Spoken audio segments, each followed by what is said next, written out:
Rodrigo Aidar, é sempre bom conversar com você às sextas-feiras. Tem uma questão que vira e mexe invade. Peraí que eu vou tossir. Desliguei o microfone para que só eu tossisse e ninguém tivesse que ouvir isso. Que vira e mexe invade o nosso debate, que é o papel do Supremo Tribunal Federal. O Supremo Tribunal Federal tem um papel que ele cumpre, só que é uma loucura, né? 100 mil casos, aquela coisa cheia de processos. Eu me lembro, certa vez quando eu morava ainda em Brasília, eu fiz uma reportagem, o título era Exaustos Meritíssimos. Exaustos Meritíssimos. E, para você ter uma ideia, um dos ministros era o Moreira Alves, que há bastante tempo deixou o tribunal, era o Moreira Alves. E eles, quando perguntavam aos ministros, e aí? Ele falava, olha isso aqui, olha esse gabinete. Naquele tempo você via os processos passeavam de carrinho, né? E era uma loucura. E entre outras tarefas absurdas, fora esse volume, essa coisa absurda, excesso de processos monocráticos, e decisões, etc., ainda tem a tal da ação originária. Então, a ação criminal. Pô, aí a gente passou as últimas 2 semanas, porque foi na semana passada e essa semana, acompanhando o julgamento de uma pessoa. Não interessa se ele era o ex-presidente, se é ex-presidente, se não é ex-presidente, ex-governador, ex-prefeito, não interessa. A gente acompanhou como se fosse uma novela de 15 dias. Acompanhando, são 15 dias no período, não que eles tenham feito 15 sessões, mas tá lá, e aí volta um, aí vota o outro, aí o relator, aí o outro dá a votação. Ô Aidar, aí eles demoraram, aí agora acabou, agora a gente já sabe que o Collor tá condenado por 8-2. Quanto tempo ele vai pegar? Não sei ainda a gente vai conversar. Aí vem a dosimetria, que coisa é essa?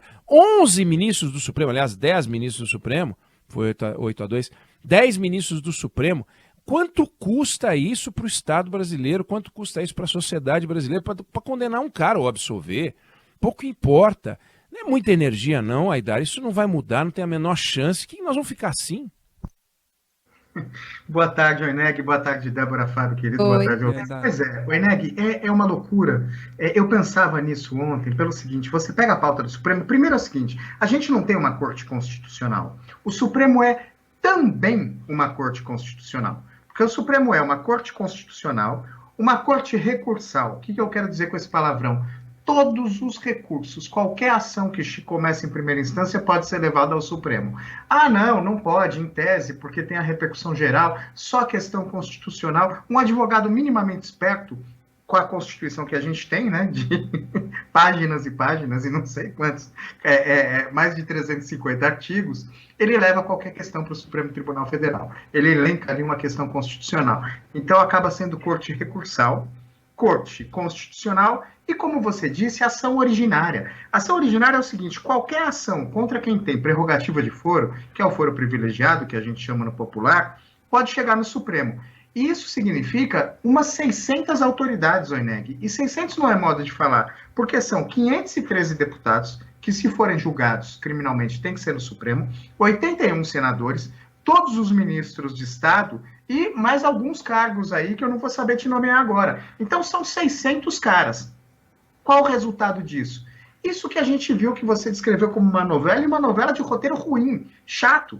Porque assim, por 2 semanas, 4 sessões, serão 5, se não virarem 6. O Supremo discutiu a ação penal de uma pessoa, enquanto tinha na pauta processos como juiz das garantias, que é uma figura importante, que é algo que tem repercussão no sistema de justiça penal brasileiro inteiro, que é algo que pode fazer reduzir a quantidade de anulação de ações penais, de inquéritos, de condenações que a gente vê hoje no próprio Supremo. Descriminalização da posse de uso de drogas para consumo próprio. Esse tipo de tema o Supremo tem que discutir. Quantas pessoas estão presas ou respondendo processo, não porque são traficantes, isso é uma coisa diferente, mas porque foram pegas com um cigarro de maconha, e o Supremo está discutindo quais os limites, quais as balizas, o que deve ser descriminalizado e o que não. E tudo isso que estava na pauta do Supremo ficou interrompido para o julgamento de uma ação penal. São 4 sessões, serão 5, talvez 6. E hoje, Oineg, o Supremo já julga 89 mil processos por ano. No ano passado foram quase 90 mil. Em 2021, 98 mil, quase 100 mil processos. E se a gente não tiver... Quando eu falo dos números do Supremo, o Rino fica bravo, vocês viram, né? Mas eu vi. O ouvinte que me perdoe. Mas é um absurdo. E não se fala, em momento algum, em uma reforma, em um rearranjo constitucional. Agora, Aidar, isso. Anos atrás, os 11 magistrados mais poderosos do país se reuniram para discutir se os supermercados deveriam ter ou não empacotadores. Porque em Pelotas, no Rio Grande do Sul, a cidade editou uma lei obrigando os supermercados a oferecer o serviço. Aí o Tribunal de Justiça do Rio Grande do Sul considerou a lei inconstitucional. E a prefeitura, como você bem falou, qualquer bom advogado consegue. E aí o STF derrubou a lei. Se fosse assim, apertar um botão, derrubou a lei, já seria absurdo. Agora, quem acompanhou a sessão viu o momento em que o Lewandowski, na hora do voto, ele ficou do lado derrotado, certa feita, para defender a necessidade constitucional desse troço. Ele falou, certa feita, estava eu no mercado e uma velha senhora pagou os produtos e na hora de empacotar, ela ficou sem nenhum auxílio. Deram pilhas de saquinho para ela que são difíceis de serem abertos, ele falou. E como todos sabemos, a senhora ficou atrapalhadíssima e se criou uma fila. Eu fiquei me perguntando por que o Lewandowski não ajudou? Ele estava lá, por que ele não ajudou, entendeu? E aí, em função disso, ele defendeu que deveria ter empacotador. Além desse detalhe que você conta, ainda a gente tem que aguentar esse tipo de voto, o Aidar, essa perda de tempo, essa baixa produtividade.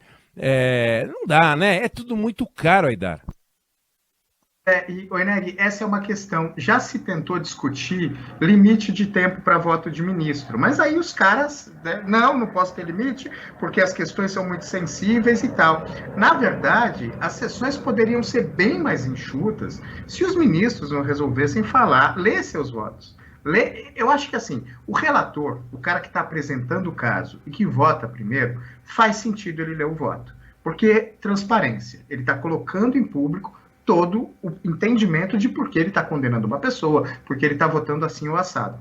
Mas os outros 10, no caso dessa semana, os outros 9, não precisariam ler seus votos. Dizem ali em 5 minutos o que pensam sobre o voto do relator, se acompanham ou não, e acabou. Então poderia ter uma economia de tempo. E, Oineg, esse caso do empacotador é folclórico, mas o Supremo discutiu há pouco tempo, e em uma sessão, e levou algum tempo, como você disse, e houve comentários, se a espuma do chopp, o colarinho do chopp, conta ou não em mililitros para efeito de incidência de algum tributo.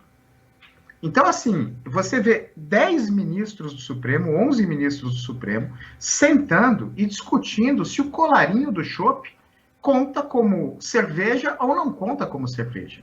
Esse é o tipo de discussão que jamais poderia chegar em uma corte constitucional. Chega por esse motivo que eu disse. Porque não é uma corte constitucional, é também uma corte constitucional. Tem chance, Aidar? Tem chance disso virar? Isso teria que ser uma emenda constitucional? Isso teria que ser uma lei? Isso está entre as questões que são pétreas? Ou nós estamos discutindo só um lamento do tipo firmamento, entendeu? Minha pergunta para você é, dá para mudar? Olha, o Eneg precisaria de um rearranjo do sistema de justiça. Eu não sei se dá para fazer só por emenda constitucional e qual o tamanho dessa emenda constitucional. Por lei, certamente não. Mas o próprio Supremo pode fazer algumas alterações e conferir um pouco mais de eficiência com rearranjos do regimento interno. Quer um exemplo? Em 2010, o Supremo... Me fugiu o ano agora. Quando o Supremo julgou o mensalão. 2012, né? Acho que foi 2012. 12. Os últimos recursos foram em 12. Em 12. O Supremo parou 6 meses para julgar um processo. No caso, não era uma pessoa, mas era um processo, uma ação penal. Os ministros viram que ficou inviável aquilo. O que eles fizeram depois do julgamento do mensalão? Em 2014, porque eu lembro que foi 2 anos depois, como foi 12, em 14, eles tiraram a ação penal do plenário do Supremo. Tiraram a Eneg. Foi para as turmas. E aí o plenário do Supremo teve mais tempo de julgar melhor questões constitucionais, que importam mais. Só que em 2020, alguém teve a grande ideia de devolver ações penais para o plenário do Supremo. Resultado, a gente viu nessas 2 últimas semanas. Por que devolveram as ações penais para o plenário do Supremo? Não sei. Eu sei que, assim, em 2014 saíram do plenário do Supremo, isso foi comemorado porque a experiência do Mensalão foi muito ruim, porque a corte parou 6 meses para julgar um caso, e aí mandaram para as turmas. Devolveram para o plenário. Então, assim, por meio do regimento interno, o Supremo consegue trabalhar um pouco isso. Rearranjar esse tripé para o Supremo ser só uma corte constitucional, aí não. Aí, de fato, você demanda uma reforma constitucional que eu acho que é ampla. Agora, pequenas coisas para fazer, para conferir mais eficiência, para não ficar 5 sessões julgando uma ação penal contra uma pessoa, isso o próprio Supremo pode fazer sim por meio do regimento interno, né? Vamos acompanhar, Rodrigo Aidar, é sempre bom conversar com você. Se você quiser descobrir por que, afinal, voltou para o plenário, quem sabe, se não aparecer nada mais momentoso até a nossa próxima conversa, tá aí uma boa explicação, né? Porque retrabalho, né? Retrabalho. E um detalhe importante que sempre me inquietou, você também podia explicar numa próxima conversa nossa.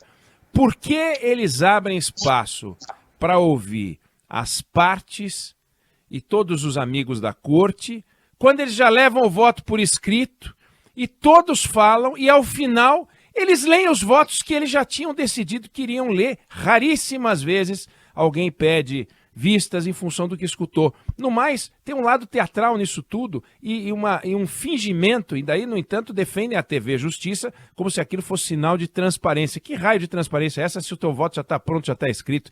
Queria te ouvir, mas se você falar agora a gente fica até às 4, mas eu queria te ouvir sobre isso na nossa próxima conversa, porque essa discussão é boa, quem acompanha na TV Justiça esses debates vê. Rodrigo Aidar, Pensando no Brasil, conversando com a gente na próxima semana. Valeu, bom final de semana.